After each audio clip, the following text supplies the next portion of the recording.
नमस्कार विद्यार्थी मित्रों, सूचकांक ધોરણ 12 આંકડાશાસ્ત્ર ચેપ્ટર નંબર 1 માં આપણે વિવિધ સૂત્રોનો ઉપયોગ કરી અને સૂચકાંક કેવી રીતે શોધાય એની આપણે વાત કરી રહ્યા છીએ.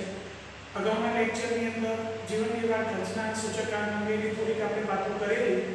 એમાં આપણે જોઈએ કે સમાજના કોઈ એક વર્ગના લોકોના કોઈ એક નિશ્ચિત સમયગાળા દરમિયાન આધાર વર્ષની સરખામણીએ ચાલુ વર્ષમાં થતા જે ફેરફાર છે એને આપણે જીવન નિર્વાહ ખર્ચના સૂચકાંક તરીકે ઓળખવામાં આવે છે.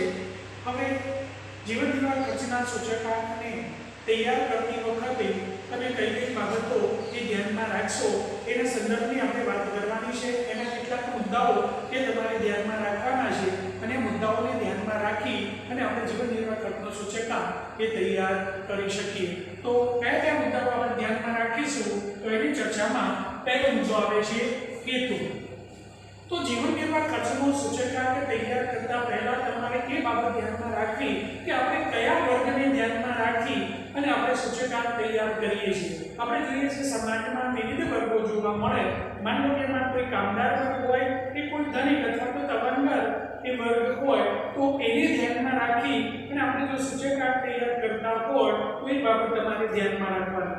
અમુક બાબતો એવી છે કે જેમાં કોઈ એક વસ્તુના ભાવમાં થતો ફેરફાર એ કામદાર વર્ગને અસર કરે કે ધનિક વર્ગને અસર કરે છે. એની અસર એ જીવન નિર્વાહ ખર્ચના એ સૂચકાંક ઉપર જોવા મળે. માની લો કે અનાજમાં થતો ભાવ વધારો એ કામદાર વર્ગને સીધી અસર કરે છે.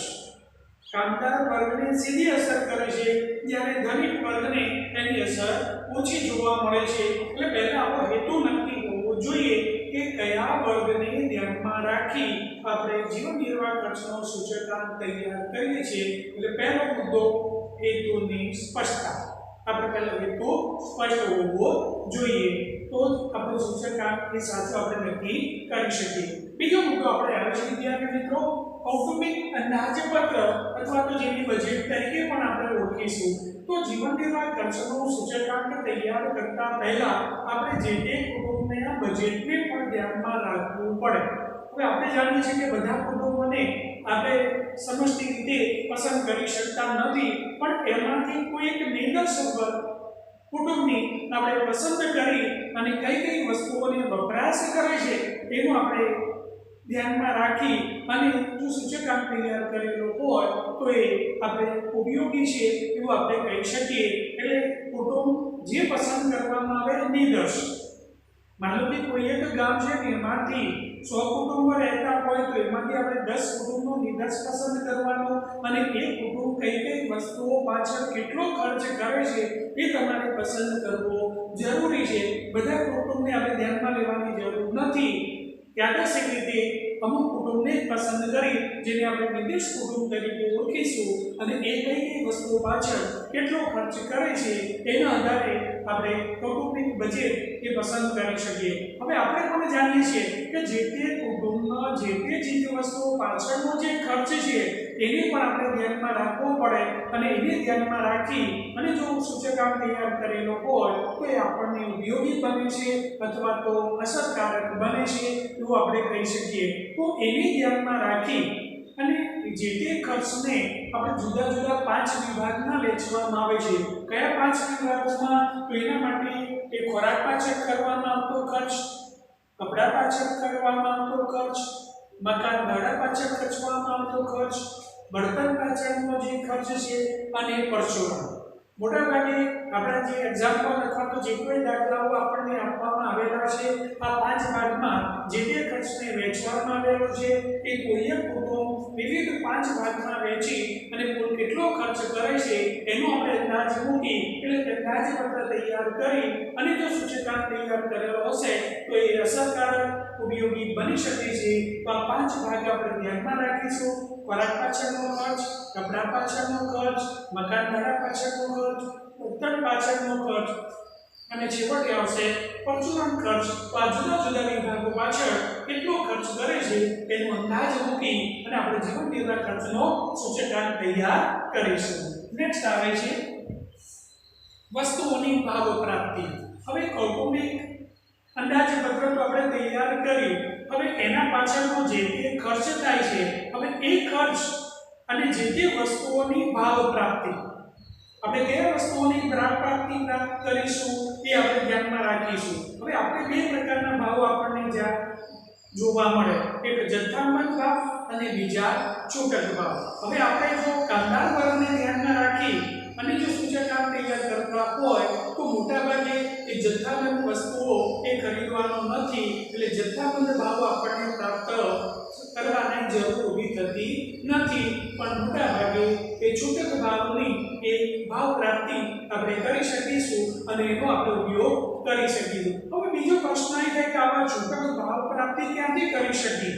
તો છૂટક ભાવ પ્રાપ્તિ મોટાભાગે સરકાર માન્ય અથવા તો સસ્તા અનાજની જે દુકાનો છે એ જેને આપણે દીનદયાળ સ્ટોર તરીકે ઓળખવામાં આવે, તમે જોશો સરકાર દ્વારા એ સરકાર માન્ય દુકાનો છે અને ત્યાં મોટાભાગે દરેક વસ્તુઓનો જે ભાવ છે આખા સમગ્ર રાજ્યમાં એક સરખો જોવા મળે.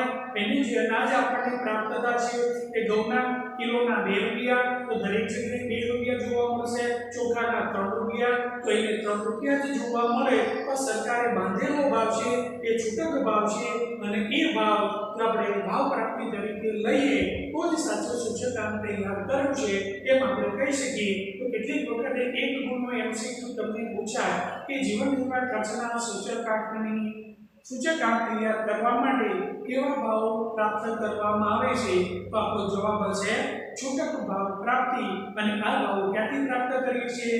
તો સરકાર માન્ય અથવા તો સરકારે પ્રમાણિત કરેલી એ દુકાનેથી આ પ્રકારની ભાવ પ્રાપ્તિ આપણે કરી શકીએ છીએ, એટલે વસ્તુઓની ભાવ પ્રાપ્તિ. હવે ત્યાર પછીનું આવે છે આધાર વર્ષ. જીવન નિર્વાહ ખર્ચના સૂચકાંકને તૈયાર કરવા માટે આધાર વર્ષની પસંદગી પણ એક અગત્યની અને મહત્વનો એક મુદ્દો આપણે ધ્યાનમાં લઈ શકીએ. અગાઉના લેક્ચરોની અંદર પણ આપણે ચર્ચા કરેલી છે કે આધાર વર્ષની પસંદગી ખૂબ ચોકસાઈપૂર્વક કરેલી હોવી જોઈએ.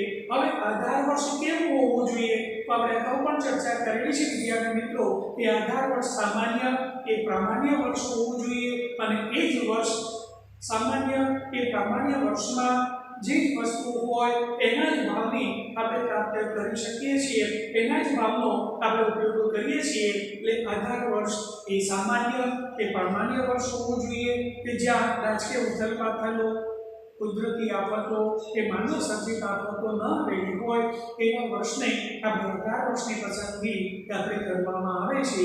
તો આધાર વર્ષ સામાન્ય કે પ્રામાણ્ય વર્ષને આપણે આધાર વર્ષ તરીકે લઈએ છીએ અને એનો આપણે ઉપયોગ કરીશું. ત્યાર પછી આવે છે સરેરાશ. તો આપણે જે કોઈ ભાવ પ્રાપ્તિ કરી, હવે એ જે ભાવોની પ્રાપ્તિ કરી, હવે એમાં સરેરાશનો આપણે ઉપયોગ કરવામાં આવે છે. તો સરેરાશ કેવી હોવી જોઈએ? તો સામાન્ય રીતે આપણે અભ્યાસમાં લઈએ તો સૈદ્ધાંતિક રીતે જો જોવામાં આવે તો ગુણોત્તર મધ્યક એ શ્રેષ્ઠ સરેરાશ છે.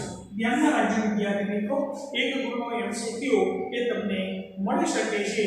તો સૈદ્ધાંતિક રીતે આપણે જોવામાં આવે તો કઈ સરેરાશનો આપણે ઉપયોગ કરીએ છીએ? તો ગુણોત્તર મધ્યક એ શ્રેષ્ઠ સરેરાશ છે અને શ્રેષ્ઠ સરેરાશને આપણે જે તે સરેરાશ તરીકે એ લઈશું. પરંતુ ગુણોત્તર મધ્યકની ગણતરી થોડીક અટપટી છે. ગુણોત્તર મધ્યકની ગણતરી થોડીક અટપટી છે. તો એવા સંજોગોમાં એ ગુણોત્તર મધ્યકનો ઉપયોગ થતો નથી, પણ ત્યાં આપણે કોનો ઉપયોગ કરીએ છીએ? ભારિત સરેરાશનો ઉપયોગ કરવામાં આવે છે. અને આંકડાશાસ્ત્રમાં પ્રચલિત સરેરાશ શબ્દ પ્રયોગ ધ્યાનમાં રાખજો. પ્રચલિત સરેરાશ કઈ? તો આપણે ધ્યાનમાં રાખીશું શ્રેષ્ઠ સરેરાશ આવે તો ગુણોત્તર મધ્યકનો ઉપયોગ કરવામાં આવશે. પ્રચલિત સરેરાશ કઈ? તો આપણે ભારિત મધ્યકનો ઉપયોગ કરવામાં આવે છે. અને અગાઉ પણ આ પ્રકારના એ ભારિત સરેરાશ તે સૂચકાંક કેવી રીતે શોધાય એની પણ વિદ્યાર્થી મિત્રો આપણે વાત કરેલી છે. તો શ્રેષ્ઠ સરેરાશ તો ગુણોત્તરનો આપણે જોઈશું, પ્રચલિત સરેરાશ તો ભારિત સરેરાશનો આપણે ઉપયોગ કરીશું. એ બાબતો આપણે ધ્યાનમાં રાખીશું. ત્યાર પછીનો આવે છે મુદ્દો ભાર.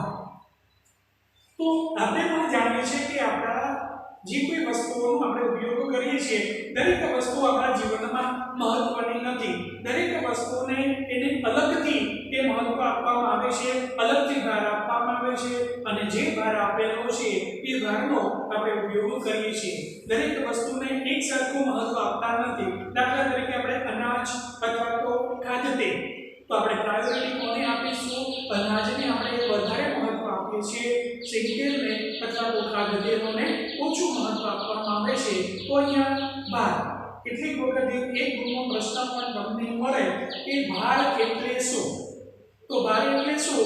તો વસ્તુના મહત્વને આધારે, વસ્તુના મહત્વને આધારે જે આંક આપવામાં આવે તેને આપણે ભાર તરીકે ઓળખીશું. વસ્તુનું મહત્વ જેટલું વધારે એટલું વધારે આંક આપીશું અને જેટલું વધારે ભાર આપીશું એ મહત્વને આધારે જે આંક આપવામાં આવે છે એને ભાર તરીકે ઓળખવામાં આવે છે. વસ્તુઓના મહત્વને આધારે જે આંક નક્કી કરવામાં આવે તેને આપણે ભાર આપીશું. તો આ એક ગુણનો એમસીક્યુ તમારે ધ્યાનમાં રાખવાનો. તો ભાર એટલે શું? તો વસ્તુઓના મહત્વને આધારે એને જે આંક નક્કી કરવામાં આવે અથવા તો આંક આપવામાં આવે છે તેને ભાર તરીકે ઓળખવામાં આવે છે. ત્યાર પછીનો મુદ્દો મિત્રો આવે છે ભારના પ્રકાર કેટલા. આ પણ પરીક્ષામાં એક ગુણના પ્રશ્ન તરીકે મળે. ભાર આપવાની રીતો કેટલી? આપણે કહીશું ભાર આપવાની બે રીતો છે. એક છે ગર્ભિત ભાર અને બીજો છે સ્પષ્ટ ભાર. તમારે થોડી ભૂલ છે, બરોબર ધ્યાનમાં રાખજો. ભાર આપવાની કેટલી રીતો છે? બે. એક ગર્ભિત ભાર અને બીજી આવશે સ્પષ્ટ ભાર. હવે ગર્ભિત ભાર કોને કહેવાય, સ્પષ્ટ ભાર કોને કહેવાય, એના સંદર્ભની સ્પષ્ટતા કરી દો. તો અહીંયા ગર્ભિત ભાર એ પર ભાર આપવાની આ પરોક્ષ રીત છે. ધ્યાન રાખજો, ગર્ભિત ભાર એ ભાર આપવાની પરોક્ષ રીત છે જેમાં ભારને સંખ્યામાં દર્શાવી શકાતું નથી. તો શું?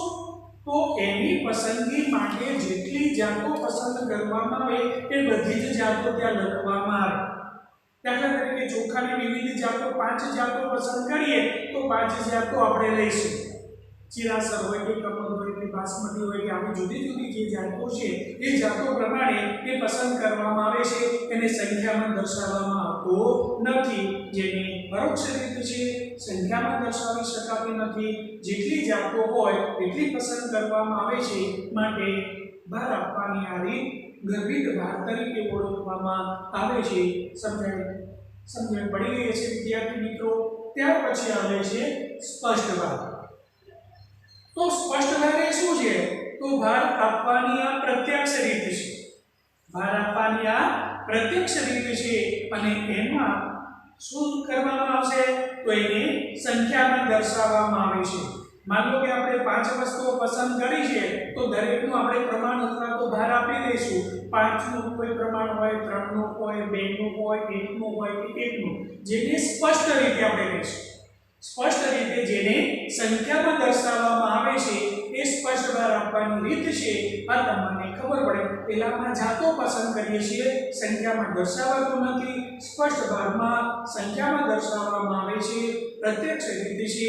જેટલી જાતો પસંદ કરીશું એને સ્પષ્ટ રીતે એ સંખ્યામાં દર્શાવવામાં આવે છે. તો અહીંયા ભારના બે પ્રકાર, ગર્ભિત ભાર, સ્પષ્ટ ભાર. હવે સ્પષ્ટ ભાર, ગર્ભિત ભાર બંનેની આપણે સમજૂતી મેળવી. હવે ત્યાર પછીનો પણ મુદ્દો આવે છે સ્પષ્ટ ભાર આપવાની રીતો કેટલી અને કઈ કઈ. આપણને એમસીક્યુ એક પ્રશ્ન વિદ્યાર્થી મિત્રો મળશે, એને પણ તમારે ધ્યાનમાં રાખવાનો છે અને એ પણ તમે જોઈ લેજો.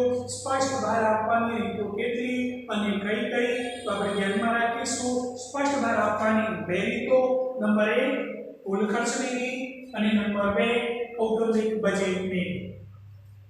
કુલ ખર્ચની રીત અને કૌટુંબિક બજેટની રીત ધ્યાનમાં રાખજો. સ્પષ્ટ ભાર આપવાની રીતો કેટલી, કુલ ખર્ચની રીત અને બીજી આવશે કૌટુંબિક બજેટની રીત. હવે કુલ ખર્ચની રીતે સૂચકાંક શોધો, એવું પણ પરીક્ષામાં તમને સ્પષ્ટ રીતે મળશે. કેટલીક વખત કૌટુંબિક બજેટની રીતે એ સૂચકાંક શોધો એવું પણ તમને કહેવામાં આવશે. એટલે કયો શબ્દનો ઉપયોગ કર્યો છે? કુલ ખર્ચની રીતે ઉપયોગ કરેલો છે કે કૌટુંબિક બજેટની રીતે ઉપયોગ કરેલો છે તે તમારે સ્પષ્ટ રીતે જોઈ લેવાનું અને ત્યાર પછી જ દાખલાની ગણતરી કરવાની રહેશે. આ વખતે જે બોર્ડની પરીક્ષામાં એ પ્રશ્ન પૂછાયેલો હતો કુલ ખર્ચની રીતે એ સૂચકાંકને શોધો એવું સ્પષ્ટ રીતે લખેલું હતું, છતાં પણ કેટલાક વિદ્યાર્થી મિત્રોએ એ કૌટુંબિક બજેટની રીતે પણ એ સૂચકાંક શોધેલો હતો. વાસ્તવમાં આ વિદ્યાર્થીની ભૂલ છે, ત્યાં તમને માર્ક્સ મળતા નથી. એટલે ધ્યાનમાં રાખજો, કુલ ખર્ચની રીતે તો આપણે કેવી રીતે ગણતરી કરીશું, કૌટુંબિક બજેટની રીતે શોધાય તો આપણે કેવી રીતે ગણતરી કરીશું એ તમારે ધ્યાનમાં રાખવાનું રહેશે. હવે વાત કરીશું કુલ ખર્ચની રીતે.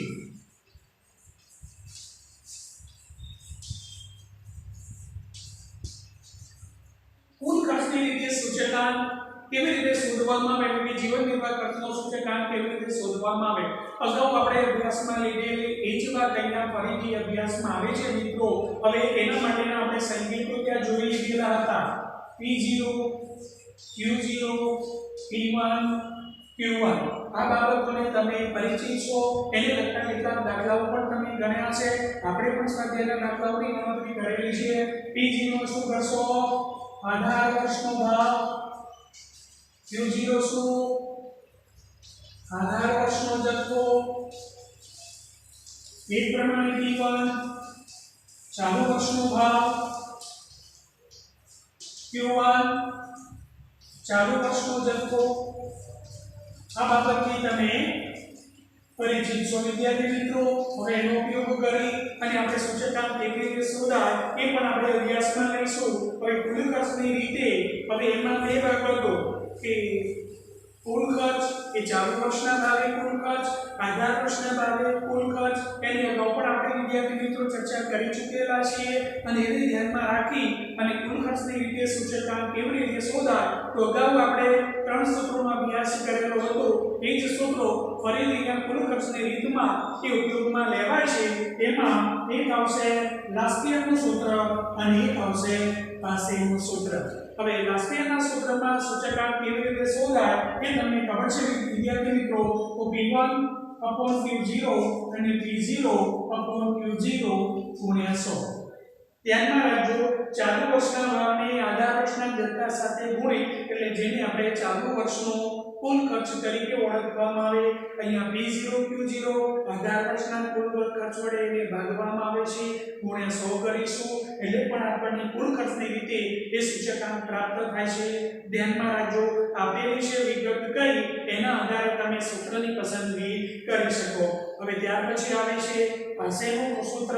તો ત્યાં તમે લખશો P1 Q1 sigma P0 Q1 નો ઉપયોગ કરી અને એને 100 વડે એ ગુણવામાં આવે છે. તો અહીંયા ચાલુ વર્ષના ભાવે કુલ ખર્ચ તરીકે ઓળખીશું, આધાર વર્ષનો કુલ ખર્ચ તરીકે ઓળખવામાં આવે એટલે લાસ્પિયર અને પાસેના સૂચકાંકનો ઉપયોગ કરી અને સૂચકાંક તૈયાર કરવામાં આવે છે. હવે વિગત કઈ આપીશ, આધાર વર્ષનો ભાવ અને જથ્થો આપેલો હોય અને ચાલુ વર્ષના માત્ર ભાવ આપેલા હોય. ધ્યાનમાં રાખજો, આધાર વર્ષનો ભાવ અને જથ્થો આપેલો હોય અને માત્ર ચાલુ વર્ષનો ભાવ આપેલો હોય તો કુલ ખર્ચ ની રીતે સૂચકાંક લાસ્પિયરની રીતે જ આપણે શોધી શકીએ, કારણ કે ત્યાં ચાલુ વર્ષનો જથ્થો આપણને પ્રાપ્ત નથી. પણ જો તમને મોટાભાગે આધાર વર્ષનો ભાવ, ચાલુ વર્ષનો ભાવ અને ચાલુ વર્ષનો જથ્થો આપેલો હોય તો અને તો જ પાસેના સૂત્રનો ઉપયોગ કરી અને આપણે સૂચકાંક શોધી શકીએ. એટલે આ બાબત તમારે ધ્યાનમાં રાખવાની રહેશે વિદ્યાર્થી મિત્રો. એટલે કઈ વિગત આપેલી છે દાખલામાં એનો ઉપયોગ કરી અને આપણે સૂચકાંકની ગણતરી કરીશું. હવે એના અંગેના દાખલાઓની આપણે પછીથી આપણે ચર્ચામાં લઈએ છીએ. તો અહીંયા કુલ ખર્ચની રીતે જીવન નિર્વાહ ખર્ચનો સૂચકાંક શોધવા માટે કઈ રીતે ઉપયોગમાં લઈ શકાય, લાસ્પિયર અને પાસેના જ સૂત્રનો ઉપયોગ થાય છે એ તમારે ધ્યાનમાં રાખવાનું. હવે વાત આવે છે કૌટુંબિક બજેટની રીતે સૂચકાંક શોધવા માટે.